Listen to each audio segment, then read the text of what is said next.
mais dont les bas-fonds sont encore plus noirs que celles de nos villes amies. On vient de voir des voitures volantes dans Blade Runner et on l'a vu dans le sujet précédent, dans le reportage, ces espèces de prototypes de voitures volantes. Vous y croyez, vous pensez un jour qu'on pourrait aller au travail en voiture volante? Non? J'aimerais.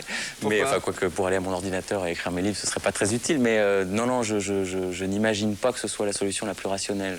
Ne serait-ce que parce que ce serait très compliqué à piloter. 3 dimensions, c'est beaucoup plus compliqué que 2 dimensions. Bon alors, soyons concrets. On est en 2050, j'habite à Fontainebleau, je travaille à Paris. À votre avis, dans quoi est-ce que je vais voyager pour aller à Paris? Vous voyagerez sans doute sur une autoroute ultra rapide. Vous aurez une petite voiture non polluante et parfaitement écologique. Vous l'insérerez dans une espèce de chemin de fer pour voiture qui vous emmènera à Paris en 25 ou 30 minutes. Et puis une fois sur place, dans la capitale, vous décrocherez votre voiture du train et vous retrouverez vos commandes personnelles. Je décrocherai du train, ce sera en fait, elle roulera tout seul, ce sera un train virtuel en quelque sorte. Voilà, ce sera un train de voiture sans. Donc moi je serai derrière mon volant et pendant ce trajet sur autoroute, je lirai mon journal ou je ferai une sieste. Exactement. Mais écoutez, quand on entend ça, on a envie d'être déjà en 2050. Merci Serge Liman. En tout cas, pour propulser ces voitures, ces véhicules, il faudra toujours de l'énergie. Alors, quelle sera l'énergie du 21e siècle? Le pétrole, il sera de plus en plus difficile à trouver. Le nucléaire classique pose le problème redoutable des déchets nucléaires. Alors, la solution, c'est peut-être pour une énergie presque non polluante et quasi inépuisable, l'énergie des étoiles. Reportage de Sébastien Thuré. Il existe une source d'énergie dans l'univers incroyablement puissante que l'homme rêve d'apprivoiser, c'est l'énergie du Soleil, gigantesque boule de gaz composée principalement d'hydrogène. Dans son cœur, où règne une température de plus de 15 millions de degrés, la chaleur et la pression sont si importantes qu'elles cassent les atomes. Il n'y a plus qu'une soupe de noyaux et d'électrons qu'on appelle le plasma et qui engendre des milliards de réactions nucléaires. En voici une. Sous la pression, des noyaux d'hydrogène entrent en collision. Cette réaction, c'est la fusion. Elle donne au bout du compte des noyaux plus lourds d'hélium et elle dégage au passage une formidable énergie qui produit chaleur et lumière. Voilà pourquoi le Soleil brille depuis 5 milliards d'années. Reproduire les réactions nucléaires du cœur du Soleil, l'homme y est arrivé. Malheureusement, les premières fois, ce n'était pas à des fins pacifiques. Nous sommes le 31 octobre 1952 dans les îles Marshall. Les États-Unis se préparent à faire exploser la première bombe à fusion thermonucléaire. Il faut des semaines de préparation pour aménager les 3 îles sur lesquelles va se dérouler l'explosion. Les scientifiques ont conçu de gigantesques réservoirs d'hydrogène liquide et d'hélium qui vont servir à réaliser le processus de fusion.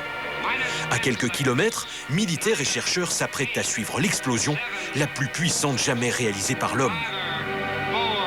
Le compte à rebours est lancé.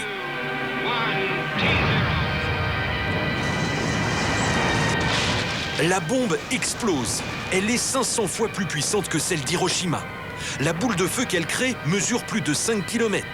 En 2 minutes, un immense nuage radioactif s'élève jusqu'à 12 000 mètres d'altitude, 2,5 fois la hauteur du Mont Blanc. Tout est détruit dans un rayon de 10 km. L'onde de choc se déplace à plus de 1000 km/h. Une seule de ces bombes suffirait à rayer Paris et une partie de sa banlieue de la carte de France. Cette formidable énergie, l'homme essaye aujourd'hui de l'apprivoiser à des fins pacifiques et sans produire de radioactivité. Nous sommes au commissariat à l'énergie atomique à Cadarache, près d'Aix-en-Provence. Dans ce lieu particulièrement protégé se trouve l'un des rares appareils au monde à pouvoir reproduire l'énergie dégagée par les bombes atomiques. Cet appareil s'appelle un tokamak, un nom russe qui signifie chambre magnétique. Le tokamak, c'est une sorte de bouée creuse, cachée derrière une forêt de câbles, d'appareils et de tubes, et dans laquelle on réalise la fusion, la même que celle des étoiles. Alors nous voilà devant le tokamak. Évidemment, le tokamak est très peu visible parce qu'il est entouré d'énormément d'appareillages, d'instruments, qui sont à la fois des instruments qui permettent de chauffer le plasma et qui permettent d'effectuer des mesures. Les physiciens effectuent de nombreuses mesures et c'est tout cet appareillage que vous voyez disposé autour de la machine. S'il y a tant d'instruments, c'est qu'ici on est encore au stade de l'expérimentation. Mais pour comprendre comment fonctionne un tokamak, il faut aller à l'intérieur du réacteur. Là où rentre cet ingénieur, se trouve normalement du gaz chauffé à plus de 100 millions de degrés. Vous avez regardé? Bon, finalement, cette inspection est plutôt encourageante.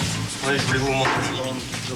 Ce que le Soleil fait avec la force gravitationnelle, c'est-à-dire cette boule de gaz, de plasma qui produit l'énergie solaire, finalement, qui est une énergie de fusion, nous essayons sur Terre d'en produire l'équivalent par du champ magnétique. Ce qui explique la forme en roue de bicyclette de cette machine. Les lois de la nature imposent la forme. Le champ magnétique ne permet pas la forme sphérique. Donc on est obligé de construire un dispositif qui a cette forme d'une sorte de chambre à air, si vous voulez, d'une chambre à air alors vide, cette fois-ci, dans laquelle on mettra le plasma. Pour reproduire l'énergie du soleil, on chauffe dans cet anneau une variété d'hydrogène. Il faut le porter à plus de 100 millions de degrés pour qu'il devienne du plasma. C'est dans ce plasma, sous certaines conditions, que peuvent se produire les réactions de fusion. Le champ magnétique, lui, maintient le plasma à quelques centimètres des parois en carbone, car à 100 millions de degrés, s'il touche un des bords du tokamak, il le pulvérise instantanément avec tout ce qui se trouve autour.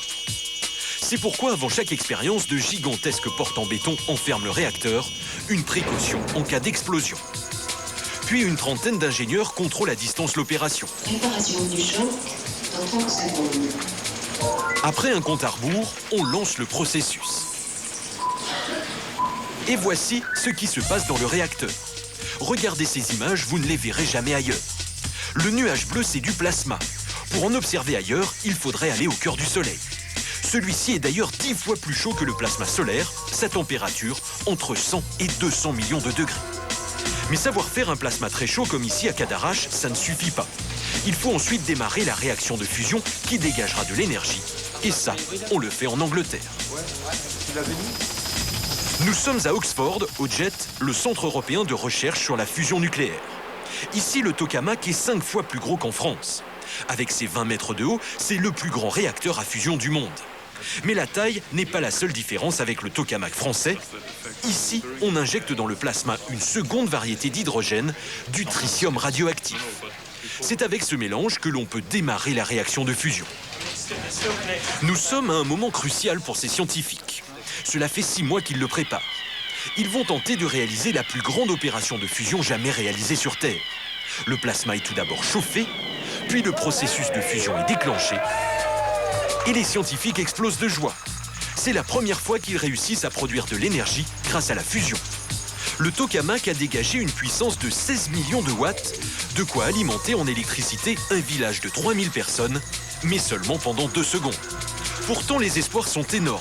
L'énergie de fusion est inépuisable, son carburant c'est l'hydrogène, et l'hydrogène on le trouve dans l'eau.